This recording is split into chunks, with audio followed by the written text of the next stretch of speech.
mga mensahe subong o mga balita subong sa Pilipinas. Grabe yun kaayo. Siling pa, grabe ang pagpakita sa paghigugma, pero naadi ay lahit ng mga motibo. Diba?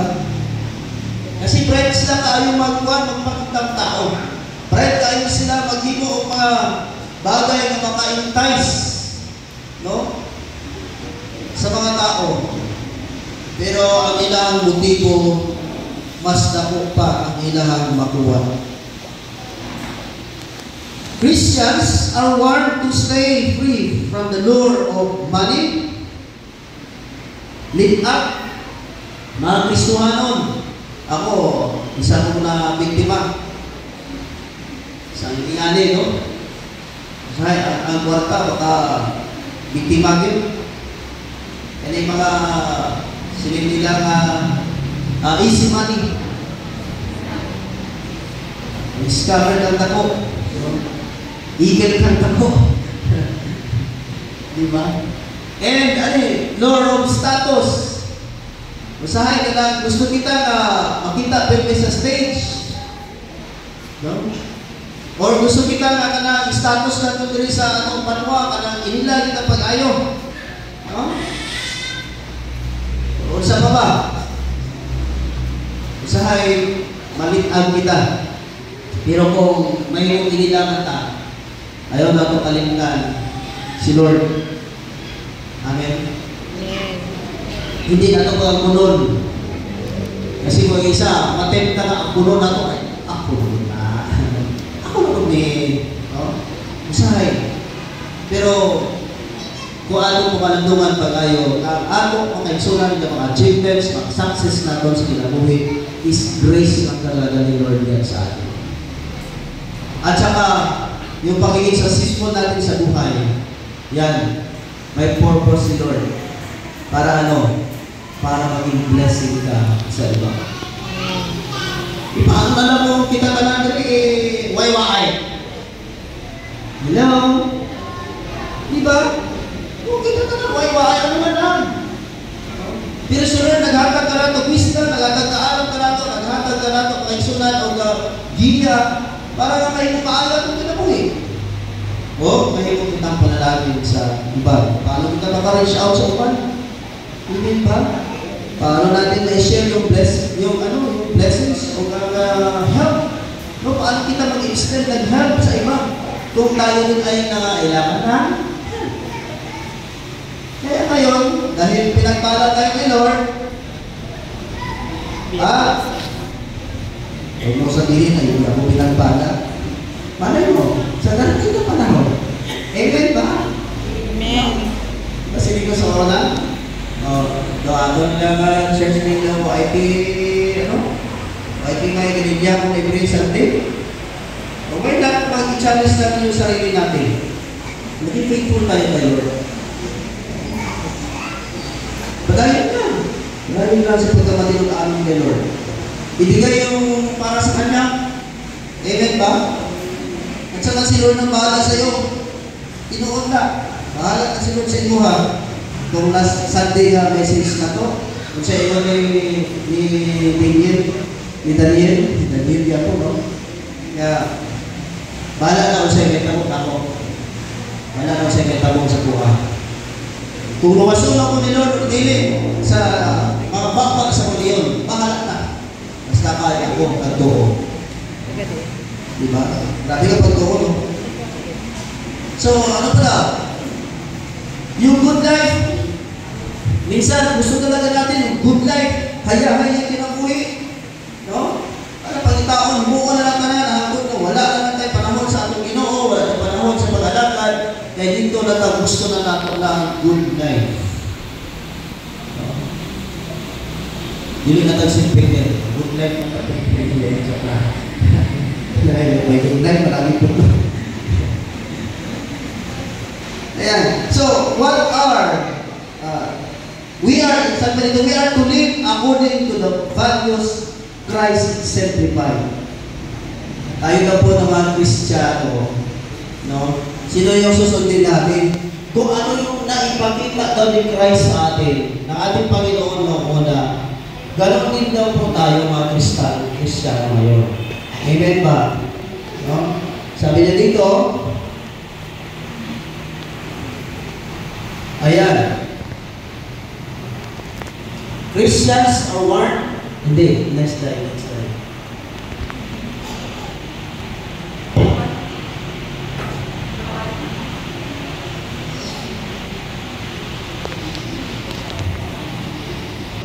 Christ came to serve, not to be served.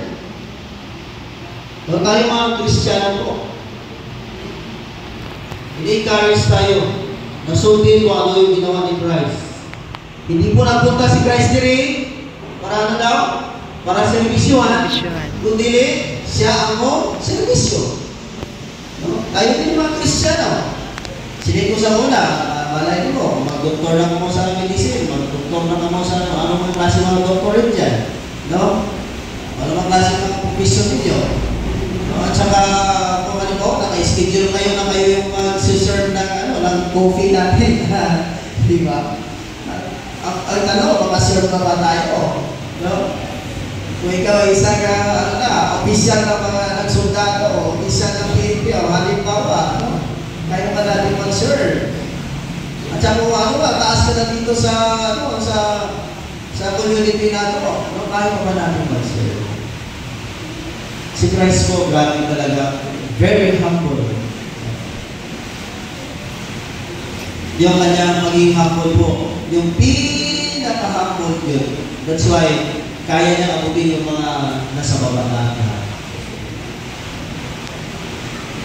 Second, giving. No? Yung pagkamahinatapon. You will be made rich in every way so that you can be generous on every occasion. Ginawa po tayo mayroon, no? Mayroon tayo. Ang mga mayroon. Ang mga may mga blessings, no? Ganong i-bless ka mo ni Lord para maging generous kayo. Amen ba? Ako ba naman, sila nga naman, tayo lang naman ako makaanggon sa mga ingali, no? Makatag ito ingali. Pero sa diha nga na sila ilaha, wala nalibot naman siya ingon. No? Pero kita ng mga Kristohano, no? Ayaw kalimot. Sunod natin si Christ. Tanaw natin tinabuhi ni Christ. No? Paano naghatag? Of course. Grabe talagang kamay na tagong si Lord. No? Ang iyang tinabuhi mismo yung ihatag para sa ato. Wala daw si mga alabaw sa pagkamahinatagon sa ato ang Ginoo. Kung muhatag kita sa Ginoo, mga kaigsuunan, mas labaw pang ibalik ni Lord sa inyo. Tandaan na ito, Kung ano man daw ako, ano ang takos na imong gihatag, labaw pa ang hatag na takos ni Lord sa inyo. The more you give, the more you will receive. Para ganun ba, na-remember ko lang, katong mga rapos dito, example mo na, the more you give, the more you receive. Kapag kami kang rapos ticket, naging bakan, sigurado na gano'n, opportunity, na the more you give, the more maka-receive. Pero isa lang ang ticket, di ba ba ako? Wala ka na ito, di makuha mo, isa lang. No? Amen ba? No? So, the more you give, the more you will receive. Yun yung talaga yung sinabi ni Christ. Thirdly, self-sacrifice.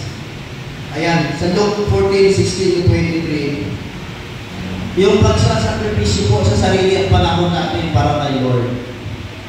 Diba? Sacrificing. Kapag katulad nito, ang panahon na ito, ang tataligsig, kaulan-ulan. Pero wala ito yan nag-umuri mga udod.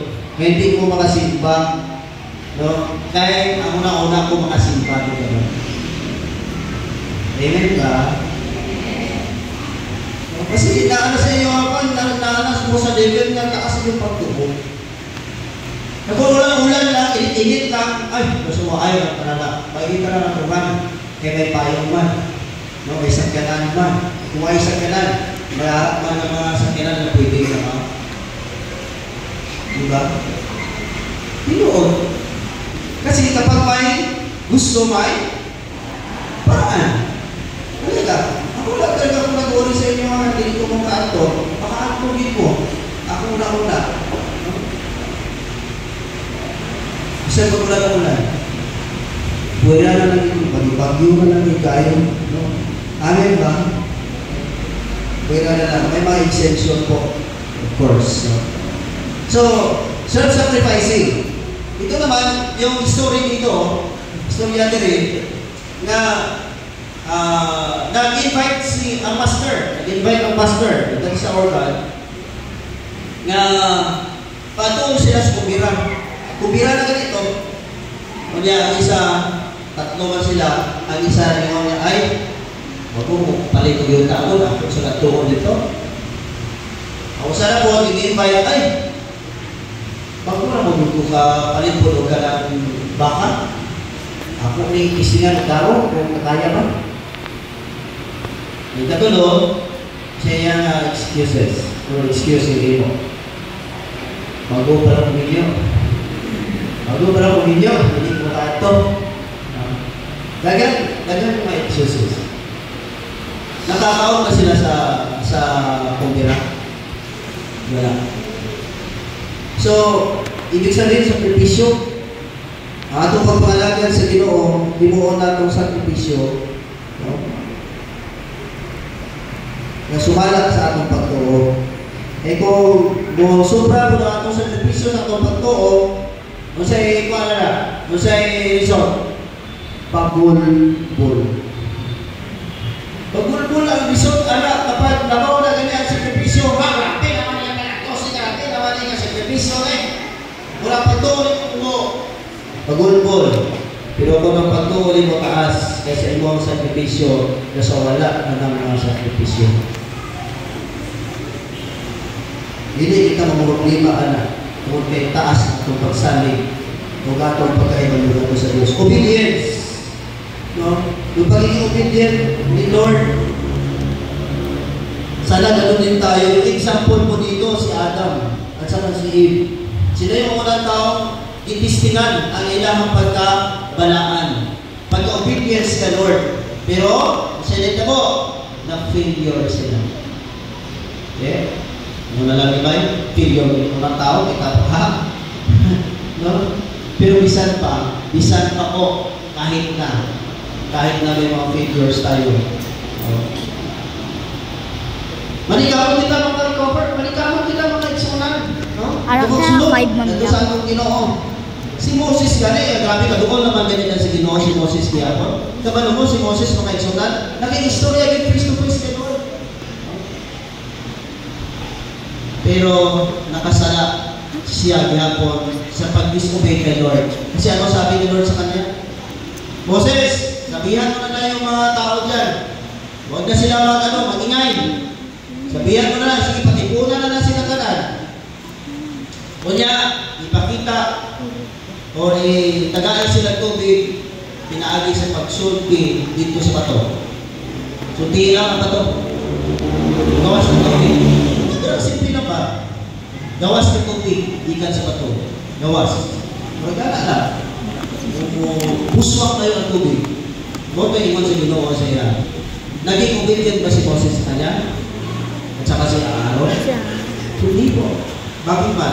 Sa pagtipo niya sa mga katauhan, kung tara may years na sa tumangan, sige po, iyan inapusahan sa sungkod ang bato. Bakit na instruction ni Lord? Hindi. Very simple instruction na. Pero iba yung ginawa. Ano sabi ni Lord sa kanya? Hindi ako makasunod. Kung gagawin mong dinarison, hindi makasunod. Ganito sa Kanaan. Gagawin promise ko para sa iyo. Dito sila namatay, sila Aaron o Moses sa wilderness. Wala sila naman about nga ito sa Kanaan. That's why obedience po sa kay Lord is very important. No? Mga Kristohanon, ano siling isang mga, lalo na sa mga bata, mga batangon. Ano yung instruction ni Lord? Isa yun sa mga sugo ni Lord, no? Sa Ten Commandments. Children, obey your parents. Thank you, Lord. Very simple lang yan. No? Para ano? Para na magnami ang imong kinabuhi dito sa yuta o maglawi ang imong kinabuhi dito sa yuta. Masinupakot ka, ilang kinabuhi ka na ulo ang imong kinabuhi. Kamaturan. No, ang illustrate ni Christ ato ang mga isuna, illustrate ni Christ ang pagkamatinunanon ang tinuod ra. No? Kung sa isulti ni Jesus, mao gyud ko siya ang may tawag. Because Jesus Christ is true. No? Jesus said, I am the truth. So, tayo din, no? Maging totoo tayo. Ano itong mga pulong sa Ginoo? No? Kaya itong isulti ng mga tinuod. So the people of Babylon had lived in luxury and pleasure. The city boasted. Sabi pa niya, ano sila niya? I sit as queen, and I will never mourn. Grabe nga pagkama-itas ko, no? Lingkod ko sama sa karina, o dilig ko magmasok ano.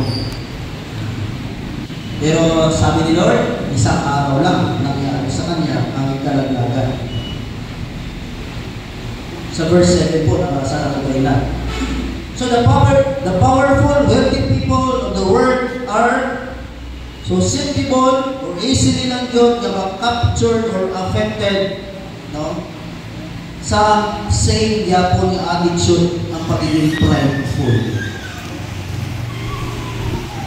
Kapag maging powerful na po tayo, kapag datok na kita, halimbawa mga datok sa amen, wala pa yung datok ko, iwan ka na din. No? So sa halimbawa lang, i-bless kita ni Lord. Kapag i-bless tayo ni Lord, nandun daw po yung temptation na maging parehas daw tayo sa Babylonia. Noon sa daw, ay, tungkol sa kadaghan sa iyang kaptangan, parang isip niya, secure na talaga siya. Noon na walang kuyayaan sa kanya. No? So a person who is financially comfortable often feels invulnerable. May nun ito. Wala ka sa yan.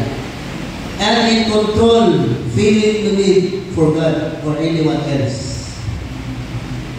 Kapag na-feel na lang natin yan, ako na din, kaya na po din. I have all the resources. No? Pero wala pa man sa ito ang panahon. Wala pa. Kung kami bawa, maging labing sabihin, dato ka tayo halimbawa na. Malay na po. Amen ba? Inuot na. Malay mo, i-bless kayo ng Lord. Huwag po natin kaligtaan na maging humble. And share the blessings. At huwag na natin isipin na tayo lang yung gumawa. Kasi si King Nebuchadnezzar, grabe. Pag isa ka na sa taas, kung wala na yung-ari ka dito ng ingarian. Wala pa siya ito mga istorya, hindi mo siya ngayon.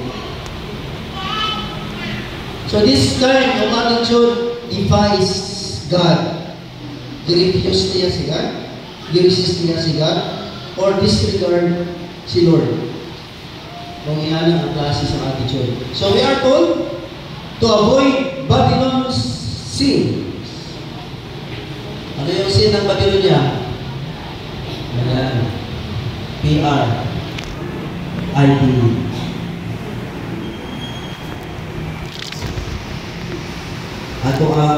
Masaya yung panitrin, kailangan niya avoid nato. Kasi if you are financially secure, no, hindi lang po tayo maging complacent or deluded by the bit of self-sufficiency. No? Na, ay, kaya ko na ito. Kaya ko na mag-inusara, independent. No? Hindi na po sana. Those who are tied to the world system will lose everything when it collapse. Ano na yung maangko nila? What we have worked for a lifetime to build up will be destroyed in 1 hour. Sa verse 8. Grabe nga antos niya. Grabe nga pagpalikamon niya. Nagdato siya. Nagalandong siya.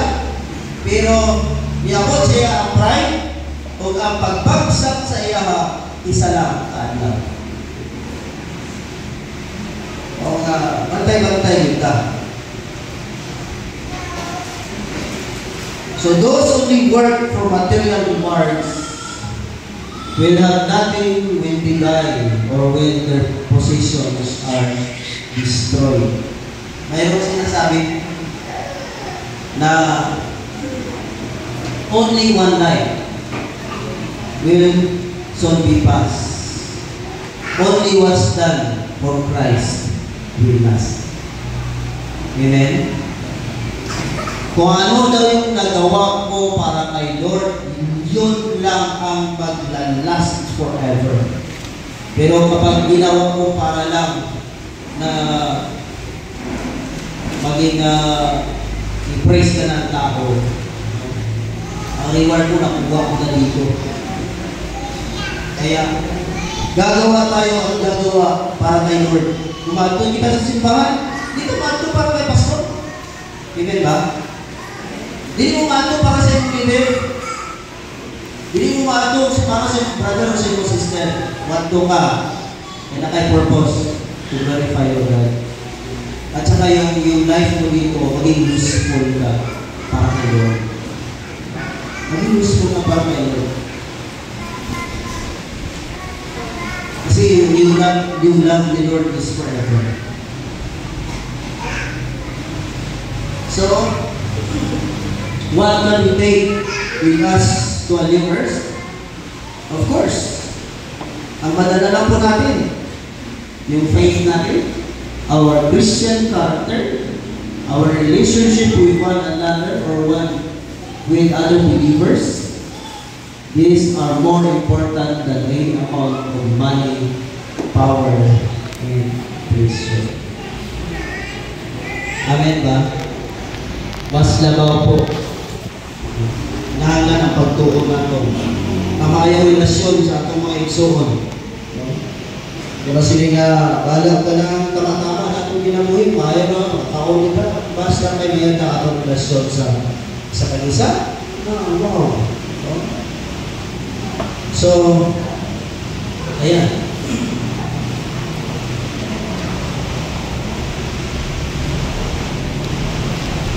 God's people should not live for money because money will be worthless in eternity.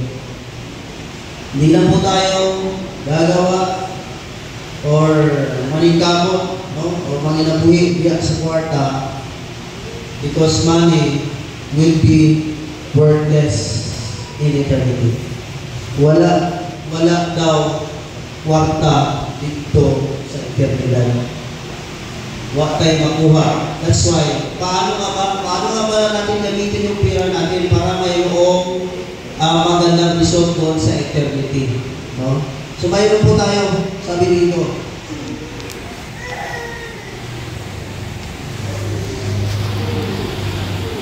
how can a person keep away from the evil system? Last na po.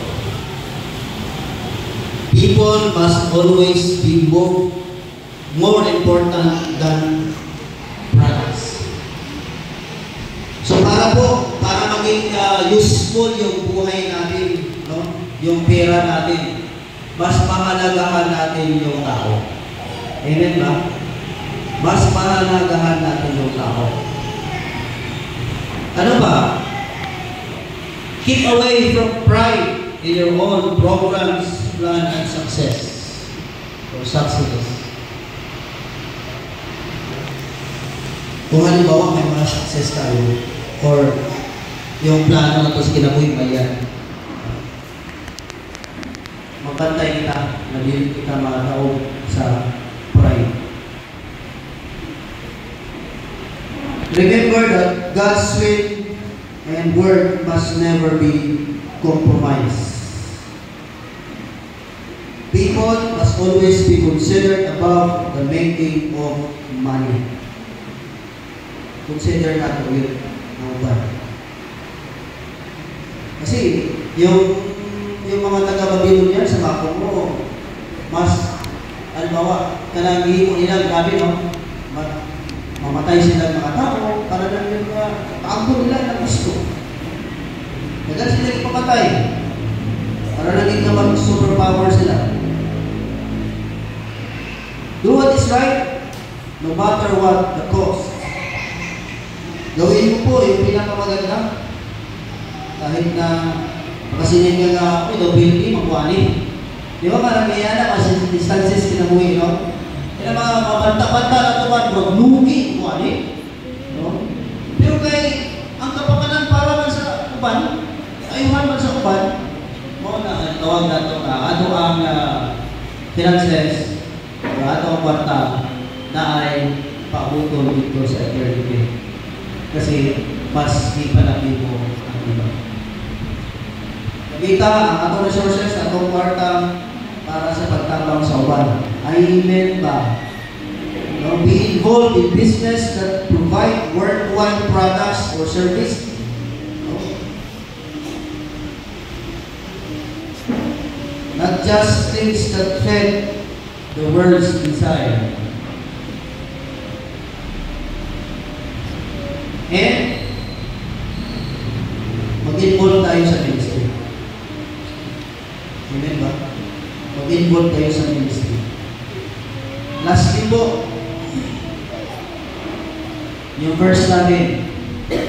Dahil sa inyong pagbibigay lahat tayo, magbasa. Lahat na magbasa. Ay, last naman yung slide. Sige daw. 2 Corinthians 9 verse 12. Go. Dahil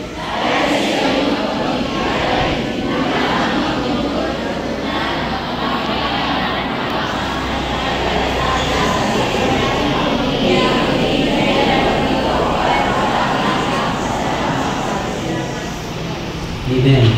So kaya ang sulat ni Pablo ato sa mga Korinto, no? Ngayon yung mga bulig, hindi lang makabulig sa iba, pero damo kailang magpasalamat sa Ginoo. Amen. Di ba? Ano ang una-una kung itagaan kita? Ano ang una-una maisip na to? Wala po na nag-thank you sa ato ang sa naghatag sa iyo pero nag-thank you na kataatay Lord. Amen ba? Di ba? Tawag pag-agat, thank you Lord. Salamat brother. Diba salamat sister? Ano ba nga? Ako kayo mo na yung pagkamay na takot. No? Para sa mga part, takot kayo mo yun. Sa ministry na to, takot kayo mo hindi kita kayo mo ministry na to. No? Without sa heart ninyo nga mag-ulit yung magtabang mga tao. Of course, si Lord ang nagtandong sa inyo po. Amen. Kasi kahapon, wala naman, wala na. Pag-gasolina, pang-ala-ala, gasolina. Nung kanyan sa pastora kayo, na-assign naman dito sa Tiwanan for the meantime. No? Isipunso na lang ito kay hinahanan na ito, no? Nabuligan ang Tiwanan Church. So, dito siya. Wala na talaga. Wala na pag-gasolina, pang-payo dito. Salamat kay Lord. Diba? Ano na? Sa bagay na naghatag sa imo o pang-gasolina, wala mo gina-expect ito, itong person. Pero si Lord, nagamit. Ano lang ba? Kasi so, kung kung magpay natapon ka, padayon na. No? Padayon na. Sino pa galing sa Proverbs na itong ginabasa kapag mag-offering tayo? Ano sila ganito? No? Naay daghan kayo nga naghatag naghatag at nagtihig sa ilang paghatag, pero wala man noon nila po. Pero naiuban niya ihatag na wag kayo pugong-pugong, no? Walang po noon sila. So, hinaot mga kaigsunan, intindihan nato. Although ang mensahe sa wealth or material or money, broad kayo sa topic, pero hinaot ka isang subong na hinayon na hatagan kita sa lugang pagpaintindi kung sa yun ang ato ang magamit sa atong work. Gamito na ito, atong wealth, atong riches, or ang ato ang pagtangan para sa pag-ibaya sa ato ang Ginoo. And magmaipatilog sa aton sa kanunay kung ay bless kita ni Lord. Let's bow our head. Let's pray. Father, we praise you. We thank you so much, Lord.